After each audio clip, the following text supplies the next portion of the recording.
Shalom Bapak Ibu Saudara yang dikasihi oleh Tuhan. Saat ini kita mau sama-sama belajar di dalam Keluaran pasal 15 ayat 22 sampai yang ke-27. Di Mara dan di Elim. Musa menyuruh orang Israel berangkat dari laut Teberau. Lalu mereka pergi ke padang gurun Syur 3 hari lamanya. Mereka berjalan di padang gurun itu dengan tidak mendapat air. Sampailah mereka ke Mara. Tetapi mereka tidak dapat meminum air yang di Mara itu karena pahit rasanya. Itulah sebabnya dinamai orang tempat itu Mara. Lalu bersungut-sungutlah bangsa itu kepada Musa. Kata mereka, "Apakah yang akan kami minum?" Musa berseru-seru kepada Tuhan dan Tuhan menunjukkan kepadanya sepotong kayu. Musa melemparkan kayu itu ke dalam air, lalu air itu menjadi manis. Di sanalah diberikan Tuhan ketetapan-ketetapan dan peraturan-peraturan kepada mereka, dan di sanalah Tuhan mencoba mereka. Firman-Nya, "Jika kamu sungguh-sungguh mendengarkan suara Tuhan Allahmu dan melakukan apa yang benar di matanya dan memasang telingamu kepada perintah-perintahnya dan tetap mengikuti segala ketetapannya, maka aku tidak akan menimpakan kepadamu penyakit manapun yang telah kutimpakan kepada orang Mesir, sebab aku Tuhanlah yang menyembuhkan engkau." Sesudah itu sampailah mereka di Elim. Di sana ada 12 mata air, 70 pohon korma. Lalu berkemahlah mereka di sana di tepi air itu. Nah Bapak Ibu Saudara, kata "akulah Tuhan yang menyembuhkan" atau sering disebut sebagai Jehovah Rafa adalah konsep yang paling disukai oleh banyak orang, tetapi paling sering juga disalahgunakan atau disalahpahami oleh banyak orang. Misalnya kalau ada orang yang sakit, sudah berdoa dan tidak kunjung sembuh, maka seolah-olah dianggap orang itu kurang punya iman. Kalau kita tahu bahwa kata Rafa atau kata Rafa ini adalah kata kerja yang muncul 60 kali di Perjanjian Lama. Kata Rafa memiliki arti menyembuhkan, memulihkan, atau mengembalikan ke keadaan yang semula. Ada dua kata kunci untuk kita paham tentang Jehovah Rafa yang kita baca tadi. Dan dua kata kunci yang perlu kita pegang juga untuk mengalami Jehovah Rafa itu adalah Syur dan Mara. Dalam konteks firman Tuhan yang tadi kita baca, bangsa Israel itu telah mengalami karya keselamatan Tuhan. Mereka bebas dari perbudakan dan berhasil keluar dari kejaran musuh.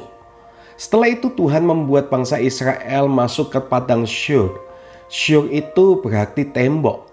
Setelah berjalan di padang gurun, mereka menemukan kolam air tetapi pahit rasanya, sehingga diberi nama Mara yang berarti pahit. Nah Bapak Ibu Saudara, bukankah seringkali kita juga mengalami tembok-tembok di dalam kehidupan kita? Mungkin tembok itu berupa keputusan dokter atau vonis penyakit, atau tembok itu berupa musibah kecelakaan, atau tembok yang kita alami itu adalah setiap pergumulan masalah kita yang membuat kita mungkin stagnasi dan mentok, dan akhirnya membuat kita menjadi marah dan juga kita menjadi pahit. Dan dalam keadaan seperti itulah Tuhan memperkenalkan dirinya sebagai Jehovah Rafa, Allah yang memberikan jalan keluar dari tembok-tembok permasalahan kehidupan dan memulihkan kepahitan yang hinggap mungkin di dalam setiap hati kita, Bapak Ibu Saudara. Nah, apa yang disembuhkan oleh Tuhan? Di dalam Mazmur 6 ayat 3-4 dapat kita lihat 3 aspek yang dapat Tuhan sembuhkan dalam hidup kita, yaitu aspek ragawi atau kesembuhan fisik, physical healing. Yang berikutnya adalah aspek jiwani atau kesembuhan batin, emotional healing, dan aspek rohani, spiritual healing, Bapak Ibu Saudara. Aspek ragawi atau kesembuhan fisik, physical healing, Tuhan pernah mengatakan bahwa sembuhkan aku tersiksa sampai ke tulang-tulangku.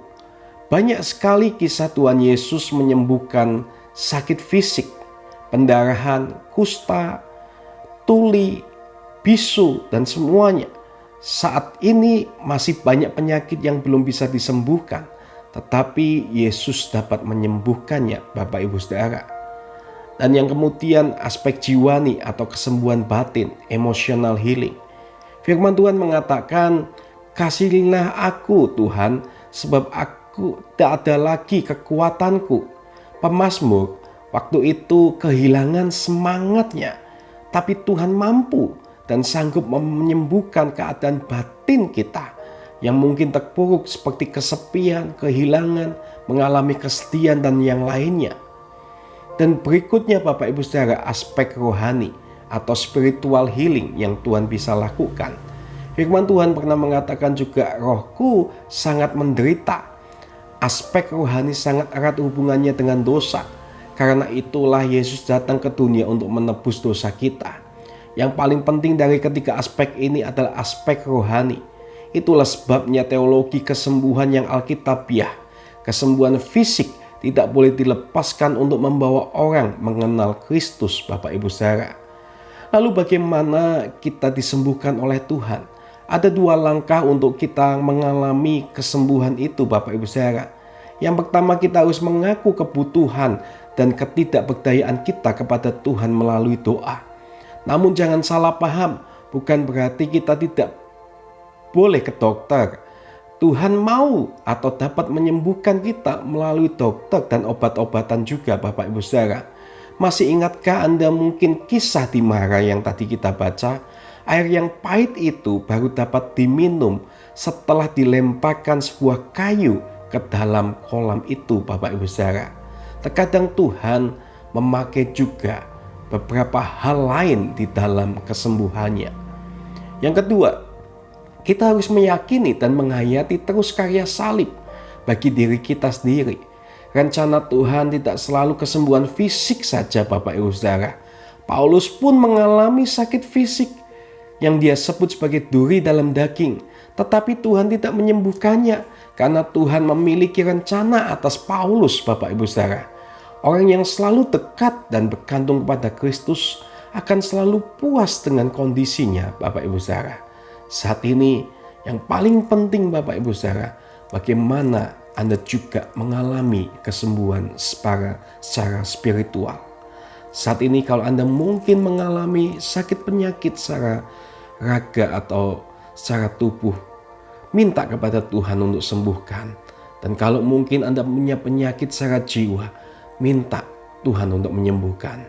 Dan yang paling penting dalam hidup ini adalah spiritual healing. Itu perlu kita untuk meminta kesembuhan dari Tuhan. Terima kasih, Tuhan Yesus memberkati.